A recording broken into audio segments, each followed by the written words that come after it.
think we're sitting in the right seats. All right. We have 30 seconds. How are you guys? You guys don't sound that excited. It's way too early. It's too early? Yeah. Sorry. All right, we have 1 hour to talk about whatever Charlie wants to talk about. We are live at CIS. Thank you for doing this. Yeah. What's been going on? How are things going? Well, the price is up. People are excited about prices being up. Yeah. I'm going to take full credit for the price going up. All right, we'll get into that. Why that? Well, I get blamed every time the price goes down, so might as well get something out of it.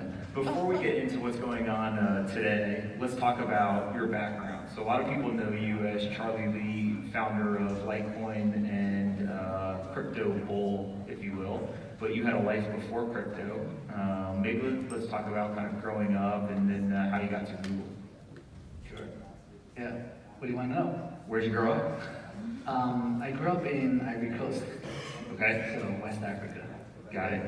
And came to the U.S. when? When I was 13. 13? Came out to New Jersey for boarding school. Mm-hmm. And then went to MIT for college. Got it. What was the experience going from West Africa to New Jersey? We could have sent you a lot better places than New Jersey. Pretty drastic. I mean, Ivory Coast is really hot, and New Jersey is really cold. So, and then also like boarding school, so living just by myself, and so it's pretty drastic. Yeah, and you did this for high school? Yeah. Okay, got it. And before you came to the U.S., how technologically savvy were you? Were you into computers, not into computers? I was. My dad got us a Apple IIgs way back when I was like 10 or something. Yeah. So started doing some basic programming. So really got into computing. Got it. So you're into computers and obviously not smart because you ended up at MIT. What did you study there? Computer science. Shocking. Yeah. And then while you were going to school, what did you think you were going to end up doing? Did you have a plan? I planned to create the currency that I created. All right, so while you were in MIT, well, I mean, I love computer science, and I guess from an early age, I really love programming, so going to MIT, studied computer science and electrical engineering, and yeah, didn't actually know what I was going to do afterwards. Yep. And you go to Google right out of MIT? No, I went to Silicon Valley out of MIT, worked for a couple startups before Google. Got it. And why leave startups and then go to, at the time, what was another startup, right? Yeah. Why go to you joined when, Google? Let's see, 2007? Okay. Yeah, 2007. Got it. And so why leave kind of early stage startup stuff to go to Google? Well, I mean, Google is such a big name, right? It's a great company, great benefits, just heard lots of great things about it, so. Got it. And what were you doing there? I worked on a few products, YouTube, mobile, Chrome OS, and also Google Play games. Got it. And if I remember correctly, 2011 is when you first discovered Bitcoin and crypto, or what was that the first time you came across it? I think it was like a Wired article about Silk Road and how it was exclusively using Bitcoin. Mm-hmm. After reading that, I just had to figure out what the heck is Bitcoin. What did you do then in 2011, right? You hear about this digital currency that's being used to basically buy drugs and all this stuff.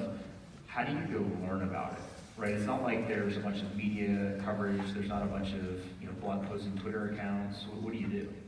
Yeah, so I mean, obviously read the white paper, right? And then back then the community was extremely small. It was basically just a Bitcoin Talk forum.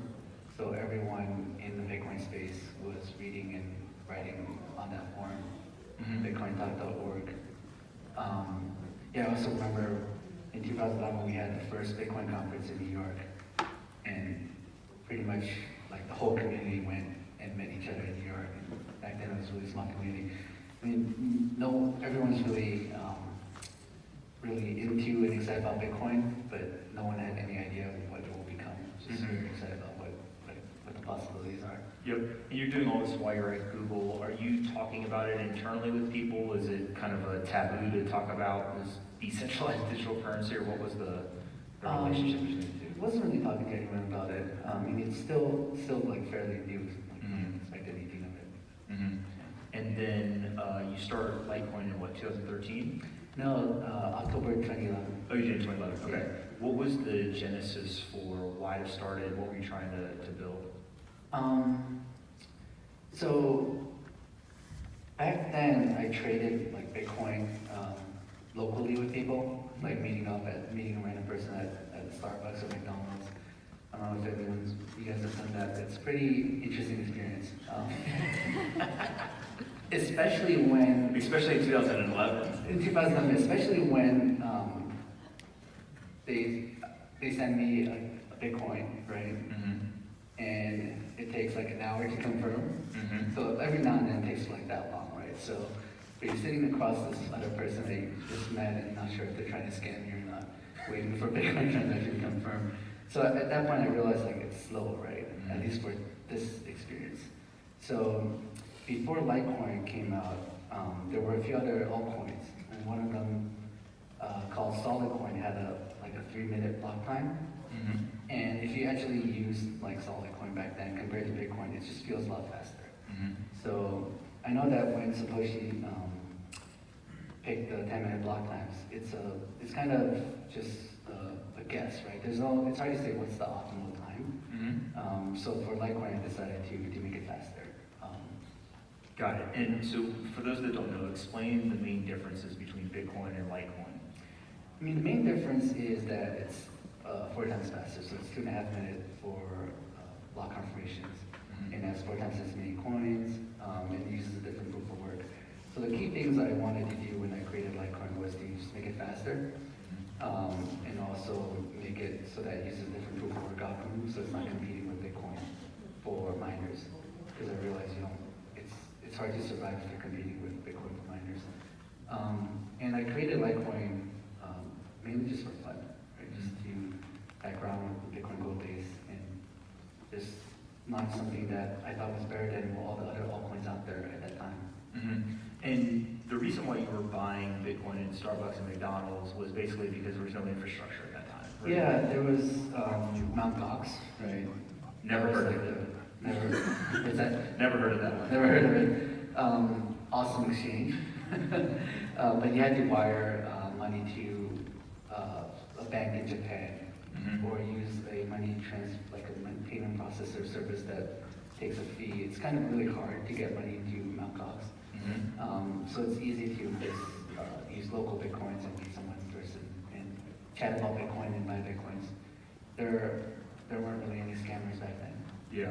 Well, any like ridiculous experiences when you were meeting up with people, or anything that like you were really scared, or you now laugh at? I mean, I laugh at it because it's just a funny experience, like meeting a random person, like trading real money for fake money, right? Well, is it fake money or is it just digital money? Digital money. Who knows, right? Yeah. And so from like 2011, it's either warming up or waking up. From 2011 until let's say kind of 16 pre this last bull market, what are some of the things that really stood out to you as milestones along the way that helped us get to where we are today?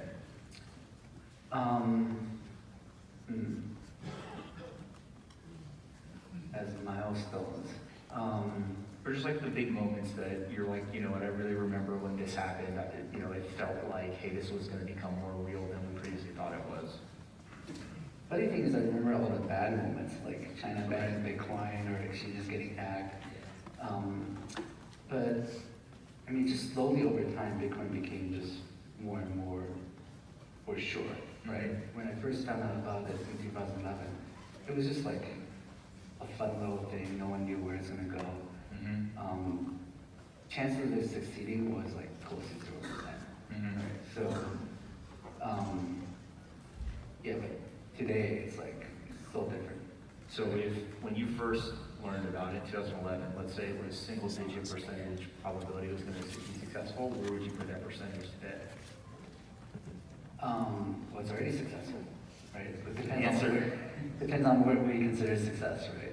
Will it become, I think, like, when I first found out Bitcoin, I really thought it's like the best form of money that human civilization has ever seen, right? Mm-hmm. So I believe that it will eventually become like a world reserve currency, Mm-hmm. right?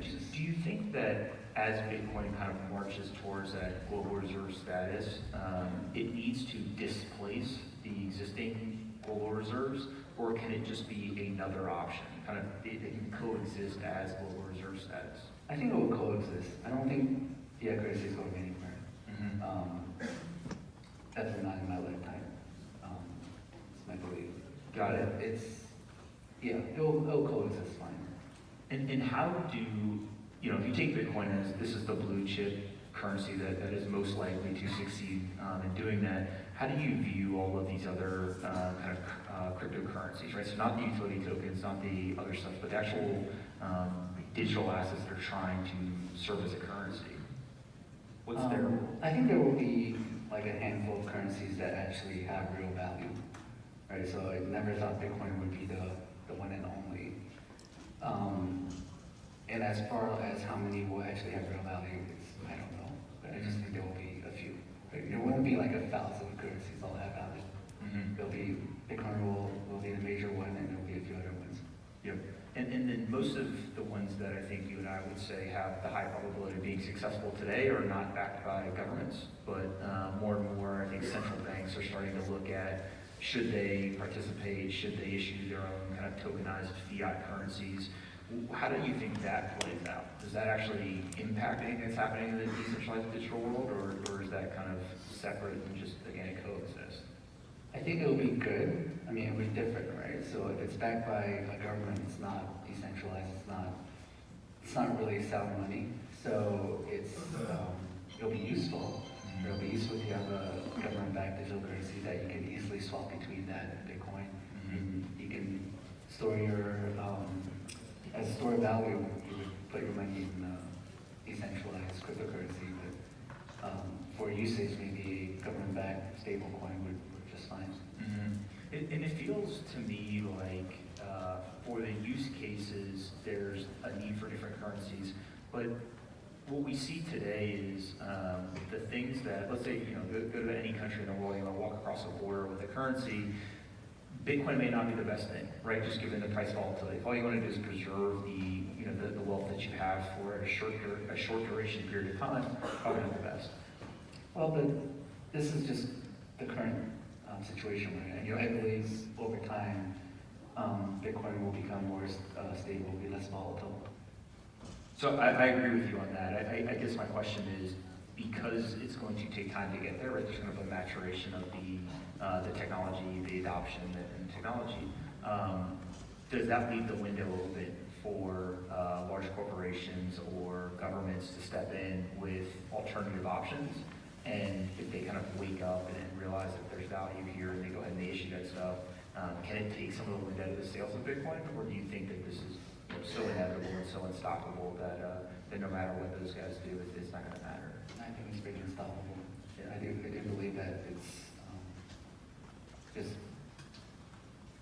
you can't easily, like, government-backed currency can't compete with Bitcoin. Yep. Yeah. Got it. All right, so let's switch. Before we got up here, I asked everyone what they wanted to talk about, and they wanted to talk about trading.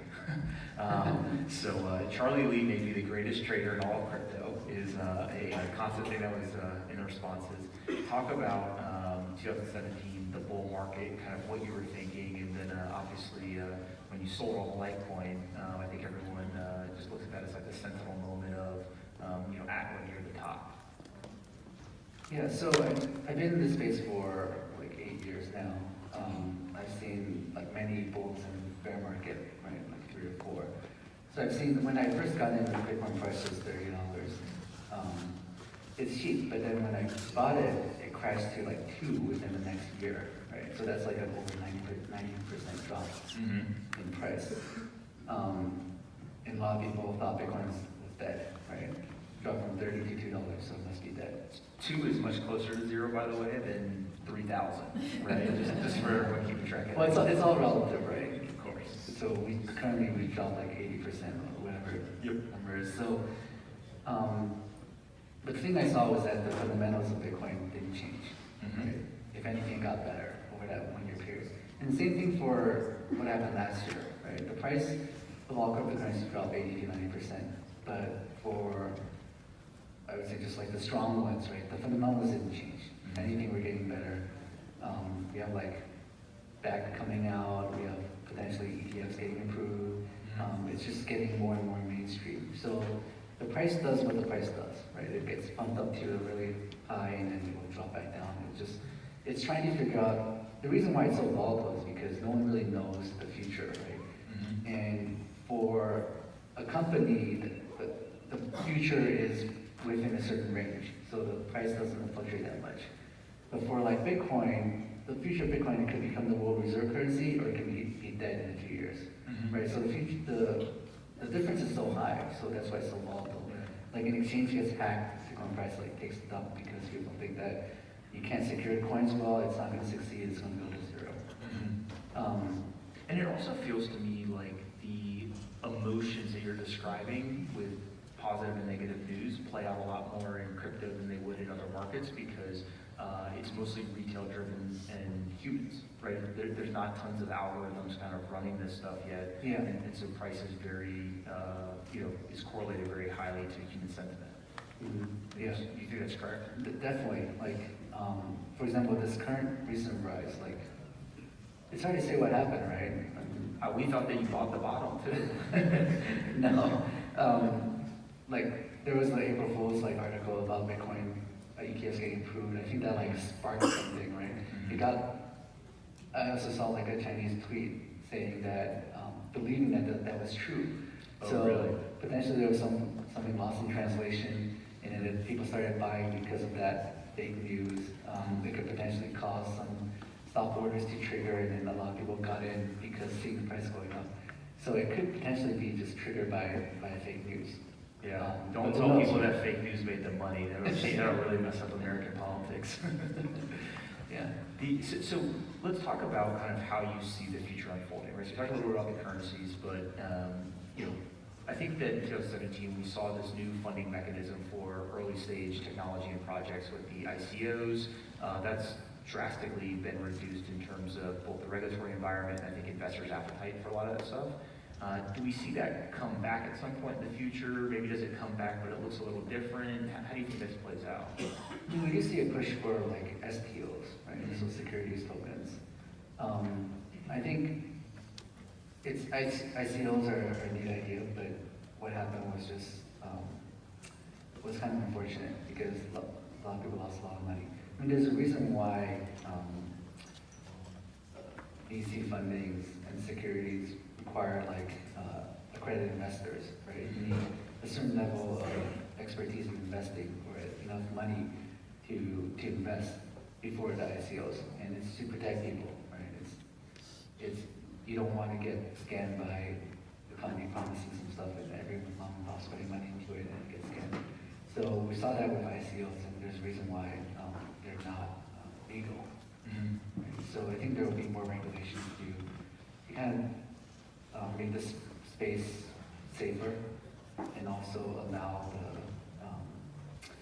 the benefits of tokens, right, ICOs. It feels to me like a lot of the protections that are in place today are the best that we had previously, but really education, right? Having some kind of education bar where you can't invest unless you take a test or you've got some base level of knowledge would be better served protecting people than, hey Charlie, you're rich, and so if you're rich, you must be smart, go do whatever you want. Yeah. Right?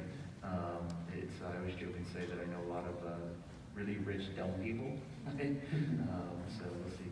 All right, and then how does that play into the IEOs that we're seeing now? It feels like we're talking about the alphabet, right? Like there's all these different combination of letters, but that initial exchange offerings that we're now starting to see, what's your take on that? Honestly, I don't know too much about it. It seems just like an ICO to me. I mean, is it any different than other ICOs? STO, except that the exchange has vetted the company Mm-hmm. and said that it's not a scam. I guess it's just that. It's like an It's vetted as exchange STO. sanctioned ICO. Yeah. Right, essentially. Yeah, I got it. Okay, and then going to the STOs, lots of hype, right? Lots of people talking about this idea that, hey, we're going to take real assets, whether they're actually true securities or traditional assets, and we're going to tokenize or digitize them. It sounds like you believe that will happen. Short term, long term, how does it play out? It depends on the government regulations. Okay. Right? I guess certain countries are more open to it, and yeah, it really depends on the government how they start. Are there things you're worried about with the regulations, or do you think it's just they haven't really given clear guidance? They haven't given clear guidance. Mm-hmm. To be honest, I'm not really into this space, so Mm-hmm. I'm kind of focused on the currency aspect of it. Mm-hmm. And do you feel like the STOs will interact with the cryptocurrency? So like Bitcoin, Litecoin, other cryptocurrencies will be the currency of choice for that world? Or do you feel like people are trying to just digitize assets and then still use the fiat currencies? Like how much overlap do we see between cryptocurrencies, utility tokens, security tokens, versus the more siloed aspects of the industry? Well, I mean, the thing I see is that the tokens would be easily like exchangeable or swappable with the cryptocurrencies we have right now, right? So that's the benefit. Same for like government-backed cryptocurrencies, right? Mm-hmm. Once you're in this digital space, then it makes it very efficient to move things around. Got it. What are you worried about moving forward? Like, if you had to pick one or two things that keep you up at night in terms of the industry growing.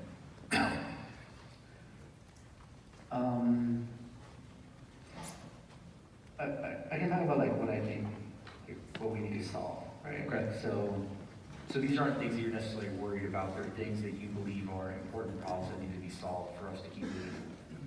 yeah, so we need to make it easier for people to store their own currencies, right? Their own cryptos. So instead of like right now, like 90% probably people store their cryptocurrencies on exchanges Mm-hmm. or a hosted wallet, just because it's so hard to do it themselves. So the exchanges or hosted wallets actually do a better job than individuals for their own currency. We're seeing like a lot of sales of like the ledger and transfer from our wallets, but they're still not like easy to use, right? So I think we really need to make that easy to use.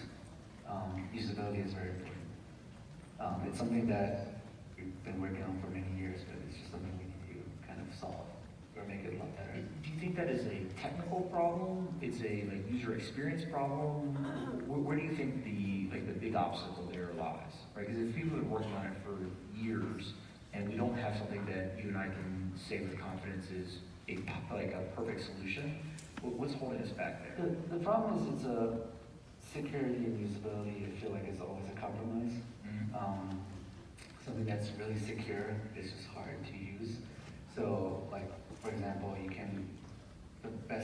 one of the best ways to secure coins is to like put in a paper wallet and put it in a MagSafe or split it using some kind of secure sticker or something like that where you split it and make it safe.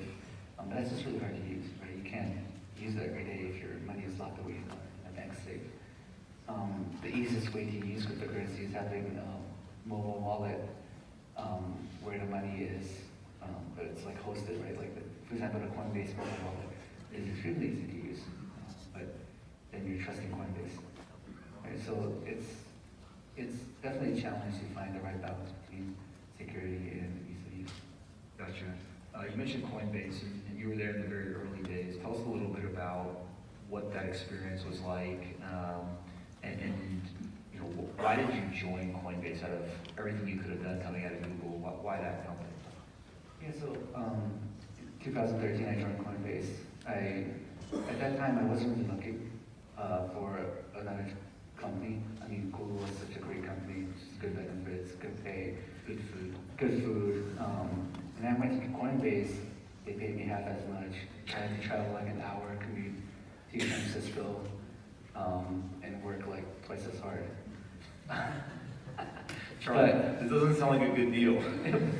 Well, it was a good deal. I mean, I decided to do that because I was passionate about Bitcoin. So the reason why I joined Coinbase is I realized that in order for cryptocurrencies to succeed, it has to be easy to use, right? So, and easy to kind of get into the system, to get into the ecosystem. So buying Bitcoin even at that time was just hard, right? Especially for US people in the US. You have to, like in 2011, you had to wire money to Japan, but in 2013, there's still some exchanges, but still like out of the country and not getting to your bank account. So Coinbase started doing, letting people buy Bitcoins with their bank account, connected bank account. They do an ACH pull of the money, and then they give you Bitcoins a few days later when they got the money. So it just makes buying Bitcoin and getting into it very easy, and I feel like that was very important, so I joined Coinbase to kind of make that happen. Got it. You got tired of meeting people at Starbucks, so you decided to build a solution for it. Something like that, yeah. Okay, and so how long were you there for? 4 years. 4 years. Yeah. What was the vision early in terms of, can Coinbase solve all the problems? Was it just we want to help people buy Bitcoin? Was there a belief that eventually you could add other assets? What were those conversations like then compared to what the company's doing today? The belief was always that with an open finance, can kind of revolutionize finance, right, with cryptocurrencies, or Bitcoin specifically. And the first step was just to let people get into Bitcoin easily. And I mean, that's also the other belief was that we wanted to do it kind of the right way, like work in the system. So getting all the money transfer licenses, work with regulations, work with regulators, and support it and push for regulations supporting Bitcoin, and just make it easy for people to get in. Got it. I've been really impressed, I think, with the company's ability to not only add more assets in terms of through going through a bear market, but also push into other geographies. But I don't think they operate today in Japan, Korea, or China. And so it's pretty shocking to see the size of how big it's gone from when you first started to today, without operating in what many would argue are three of the most important jurisdictions in the world.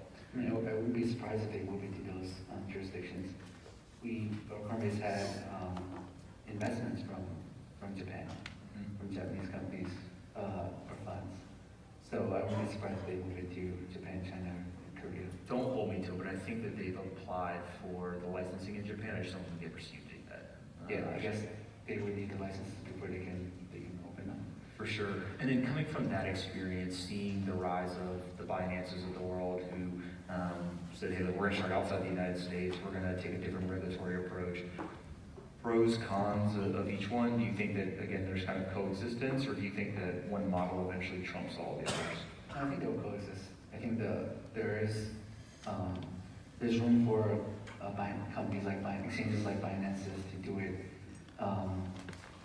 their way, right? There's also space for companies like Coinbase doing it the more like following the regulation and sticking by the book way.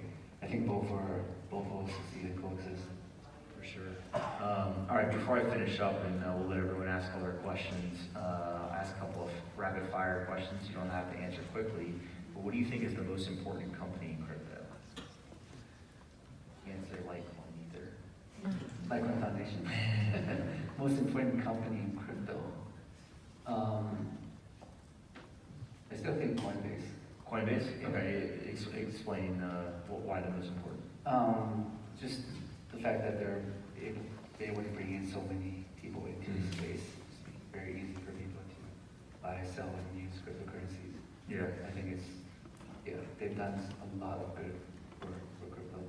I think it would be hard for people to argue that they haven't definitely helped onboard millions of people for It's sure. kind of unfortunate they get hated on by all the core Bitcoin maximalist people.